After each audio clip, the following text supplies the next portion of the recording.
Hello all.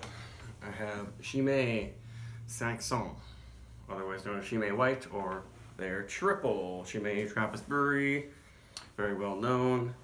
I have not had this beer in like 5 years at least. It used to be, something I considered maybe not one of my favorite beers, but a beer that I really like.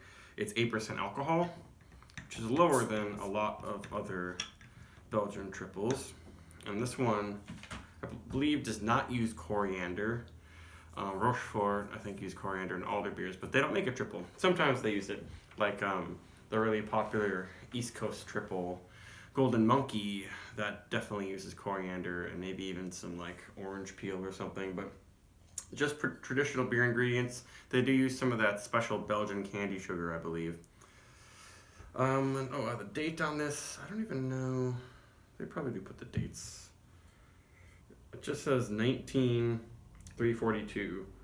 So probably means it was bottled this year. If it was bottled the 342nd day of the year, it would be crazy fresh. I don't think that's what that number means, but I'm guessing this is less than a year old. Some sediment got worked up from the bottom just from opening it. Very, very pale. And it's not ultra pale. It's got kind of a golden color there with huge amounts of bubbles bellowing from the middle of the glass. And the head, is gigantic. I like that. Looks like it'll stick around for a while. I think it adds to the mouthfeel. And this is the kind of head that you expect from a Trappist beer. Trappist beer should be this well carbonated. That's what I don't like about a lot of American triples. They're not naturally carbonated. They don't look like this. They tend to be quite sweet. And the Belgian ones, especially the original triple from Westmalle, theirs is quite strong, 9.5%, and quite dry and bitter. Chimay tends to not be very bitter and almost a little bit more acidic, not quite tart. But let's see. Oh yeah, it has that classic golden raisin, honey aroma. It does smell a little bit sweet, but hopefully it will finish dry. It stops short of bubble gum, but it definitely has that intense candy ester quality happening. And some clovey phenols. Not super clovey, more like black pepper. Very fruity spiciness too. It smells very, very nice, and the head is just looking really rich and thick and voluptuous.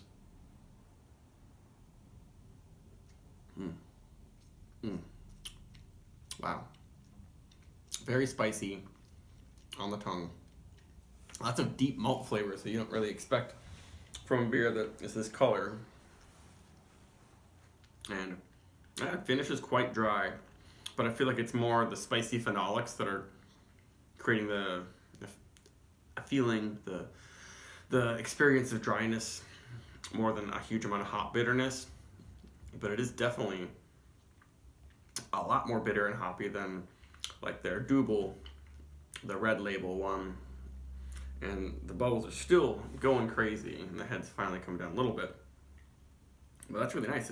It is a lot drier, more bitter than I thought it was going to be.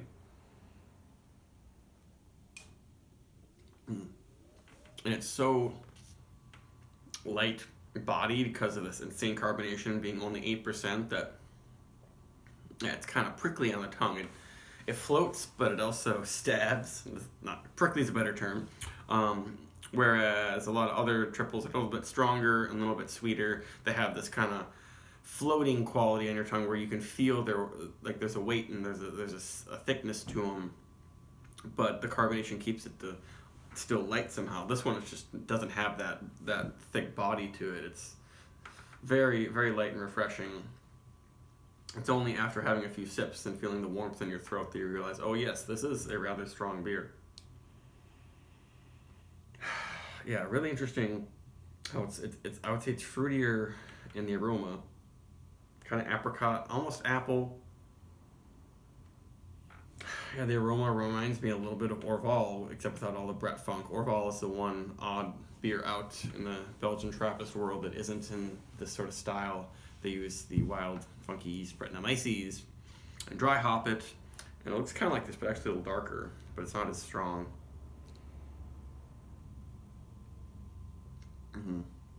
Once the carbonation settles down, I'm getting a little bit more mouthfeel. But I bet this bottle is very fresh, because I still remember Chimay being this bitter and dry. It's nice to have it really fresh. It might be cool to have it when it's a little bit aged and see if it develops a little more fruity tartness.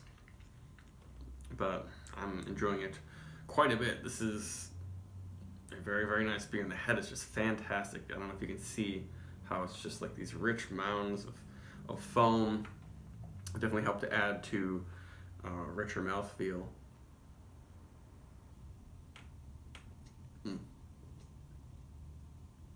Yeah, that's a sipper, but yeah, when this fresh and carbonated and cold, it's pretty cold right now, it's crushable. They do say to serve it pretty cold at what's it, 6 to, maybe it was on their website, it says 6 to 8 degrees Celsius, which is pretty low for a stronger beer. But this is really nice.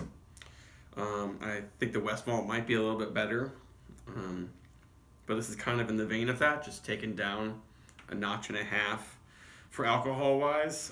So I give this, a 4.25.